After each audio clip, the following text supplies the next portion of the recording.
Hey guys, it's day 30 of the 90-day challenge. I hope I don't freeze again. It's crazy. This camera's not been working the last couple of days. Anyway, here's what I wanted to talk to you about today. I've been going to a lot of medical appointments with AJ, and in the process, we've asked a lot of questions. And it kind of brings back memories of when my mom was sick years ago, and all of her problems turned out to be the result of prescriptions that her doctors had prescribed. She was seeing 3 different doctors, and each of those 3 doctors had her taking certain prescriptions, and those prescriptions were not compatible. And what happened was she got very sick, and each individual doctor stood by their own diagnosis and also the medications that they had prescribed to her, but they weren't talking to each other.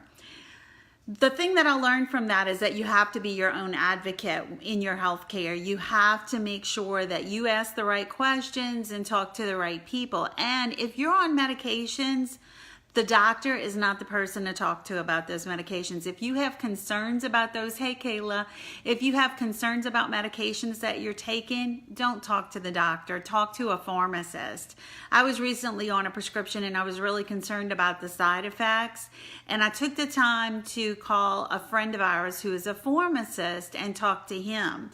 And if you don't have a friend or a family member who's a pharmacist, you can go to Walgreens or to your pharmacy that you use and talk to the pharmacist behind the counter. Smaller pharmacies, small businesses, family-owned pharmacies, those are usually the best places to get the information because they're willing to take the time to talk to you. Whereas when you go to some of the bigger name pharmacies, they won't talk to you.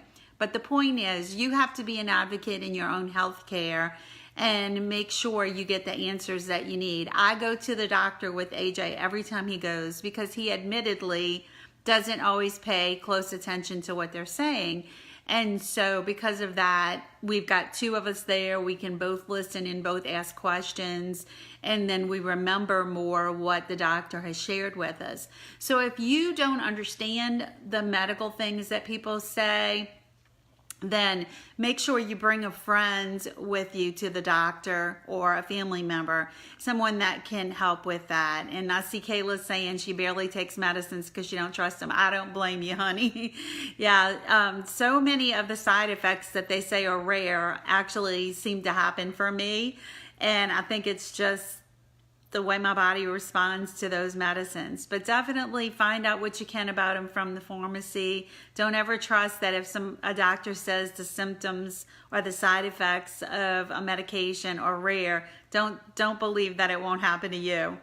And make sure you ask questions when you go to the doctor. Is your doctor one that sits on the edge of his seat? If he is it because he's leaning in to really listen to you and talk to you, or is he just trying to get out of there? That's one of the things that I've noticed recently about some of the doctors. I was telling AJ the other day that even though I really like one of his doctors, he always seems like he's in a hurry to get out of the room.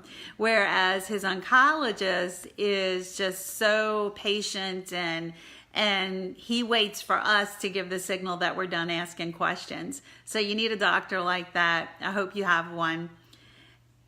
Kayla, good for you. Kayla says she's pregnant and so she doesn't want to take anything. I don't blame you.